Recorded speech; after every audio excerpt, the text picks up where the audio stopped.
नमस्कार दोस्तों। आप सबको विदित है कि हमारा बैंकिंग का जो सेंट्रल सर्वर है, जो हमें आधार के माध्यम से, माइक्रो एटीएम के माध्यम से या कि डीबीटी के माध्यम से अमाउंट से विड्रॉल या डिपॉजिट करने की सुविधा देता है, एनपीसीआई का server, national payments corporation of India. जो भी जितने भी बैंकों की स्विच होते हैं, कोऑर्डिनेशन में एनपीसीआई के थ्रू ही अमाउंट विड्रॉ करने की फैसिलिटी अपने अकाउंट होल्डर्स के लिए प्रोवाइड करते हैं। कभी कभी समस्याओं का सामना हमें करना पड़ता है कि कस्टमर का अमाउंट हमारे बैंकिंग आउटलेट ने, हमारे मर्चेंट्स भाई ने, हमारे कियोस्क होल्डर ने विड्रॉल किए, ट्रांजैक्शन फेल हुआ, फेल होने के बाद अमाउंट विड्रॉल हो गया लेकिन वॉलेट में एड ऑन नहीं हुआ या कि हमारे मर्चेंट के खाते में नहीं जुड़ा। इन सभी परेशानियों की वजह से कस्टमर भी इरिटेट होते हैं और हम भी परेशान होते हैं। लेकिन आरबीआई ने गाइडलाइंस प्रोवाइड करी है। उन रेगुलर एंटिटी के लिए एक गाइडलाइन है कि आपको अपने कस्टमर को सुविधाएं देने ही है कि अमाउंट विड्रॉल होने के बाद अगर फेल्ड होता है तो 3 से 7 दिनों के अंदर खाते में रिवर्स ऑटो मोड में आता है। अगर बाय द वे ऐसा नहीं होता है तो हमें कुछ प्रक्रियाएं करनी पड़ेगी जिसके माध्यम से हमें अपने खाते में पैसे रिटर्न आ जाएंगे। तो हम शुरुआत करते हैं। पहले हम एनपीसीआई के लिंक के थ्रू गेट इन टच का ऑप्शन होता था, वहां हम कंप्लेंट रेज कर देते थे, लेकिन कहीं ना कहीं ये लिंक क्लोज है। तो हम शुरुआत करते हैं कि आरबीआई के थ्रू हमें ये कंप्लेंट्स लिंक कैसे मिलेगी। आप जैसे ही आरबीआई की मेन वेबसाइट पे जाएंगे, आप देखेंगे कि आपके कंप्लेंट्स का नाम होम वेबसाइट पे हम चले जाते हैं। शुरुआत करते हैं। आरबीआई की होम वेबसाइट में जाने के बाद rbi.org.in सबसे नीचे हम जाएंगे। स्क्रॉल करने के बाद हम जाएंगे कंप्लेंट्स ऑप्शन में। कंप्लेंट्स ऑप्शन में जाने के बाद डायरेक्टली हम रेगुलर एंटिटी की डिटेल्स में आ गए। आरबीआई ने 3 टाइप्स की कंप्लेंट्स को के लिए परमिशन दी है। सबसे पहला जो कंप्लेंट्स है, कस्टमर का जिस बैंक में अकाउंट है उसी बैंक में हमें कंप्लेंट करनी पड़ेगी with the help of RBI link. तो banks, NBFC, non banking transactional जो प्रीपेड पेमेंट्स इंस्ट्रूमेंट होते हैं उनके अगेंस्ट भी कंप्लेन कर सकते हैं। अगर पहली सीढ़ी में हमें कंप्लेन का रेजुलेशन नहीं प्राप्त हुआ और हमने 30 दिन का समय पूर्ण कर लिया है तो हम उस कंप्लेंट की एप्लीकेशन नंबर के अगेंस्ट के उसके साथ हम अगेंस्ट द रेगुलर एंटिटी जो आपका बैंक है हम कंप्लेंट रजिस्टर करेंगे बैंकिंग अम्बड्समैन में। कहने का मतलब ये कंप्लेन आरबीआई को डायरेक्ट जाती है। जो आरबीआई की एंटिटी है, आरबीआई का ऑफिशियल क्लॉज 6 के बेसिस में जो रेजुलेशन होना है वो आदेशित करती है हमारे रेगुलर एंटिटी को कि इनमें रेजुलेशन किया जाए।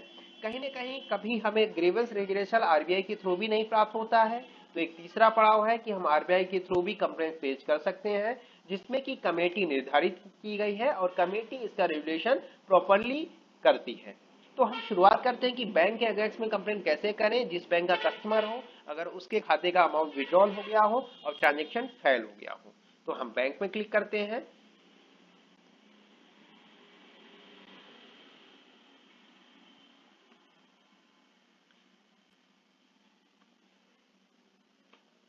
जैसे कि मैं आप देख पा रहे हैं, जैसे ही मैंने बैंक में क्लिक किया तो हमारे जितने भी बैंक्स हैं जो इन इंडिया वर्किंग कर रहे हैं, जो भी कमर्शियल बैंक है, नेशनल बैंक है, इंडियंस बैंक है, लोकल एरिया के बैंक है, स्मॉल फाइनेंस बैंक है, पेमेंट्स बैंक है, फॉरेन बैंक है, कोऑपरेटिव बैंक्स हैं, शेड्यूल्ड कमर्शियल बैंक हैं, इसकी लिंक मैं डिस्क्रिप्शन में डाल दूंगा, रीजनल रूरल बैंक्स हैं, सभी बैंकों की कंप्लेंट्स की लिंक यहाँ पे प्रोवाइड की गई है। यहाँ पे कुछ बैंक्स ने क्या किए हैं कि इस लिंक के थ्रू एक ऑनलाइन एप्लीकेशन फॉर्म ही क्रिएट कर दिया है। उस एप्लीकेशन फॉर्म को फिलअप करके आप कंप्लेंट रजिस्टर कर सकते हैं, जैसे कि मैंने यहाँ पे वेब पेज में बैंक ऑफ इंडिया का ओपन किया हुआ है। इसके अलावा कुछ बैंक ने रिएड्रेसल ऑनलाइन लिंक का फॉर्म ना दे के अपने नोडल ऑफिसर की डिटेल, उनका मोबाइल नंबर, उनका कॉन्टेक्ट डिटेल या कि ऑफिशियल ईमेल आईडी जो कि जोनल वाइज होती है डिटेल मेंशन कर रखी है।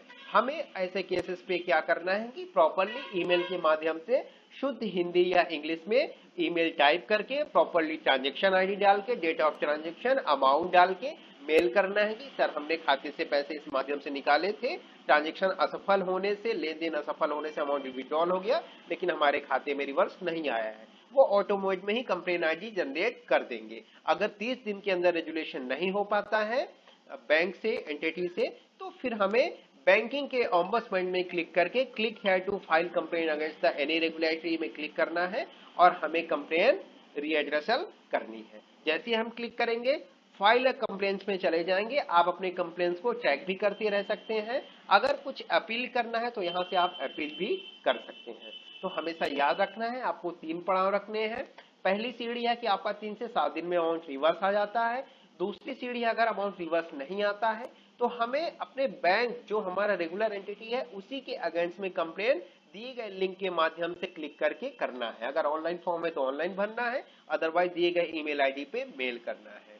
अगर हमारा बैंकिंग का जो इशू है वो 30 दिन के अंदर रिजॉल्व ट्रांजेक्शन नहीं हो पाता है ट्रांजेक्शन इशू, तब हमें बैंकिंग ऑम्बड्समैन में कंप्लेंट रेज करना है, जिसकी लिंक भी मैं डिस्क्रिप्शन में डाल दूंगा। आशा है ये डिटेल्स आपको अच्छी लगी होंगी। धन्यवाद।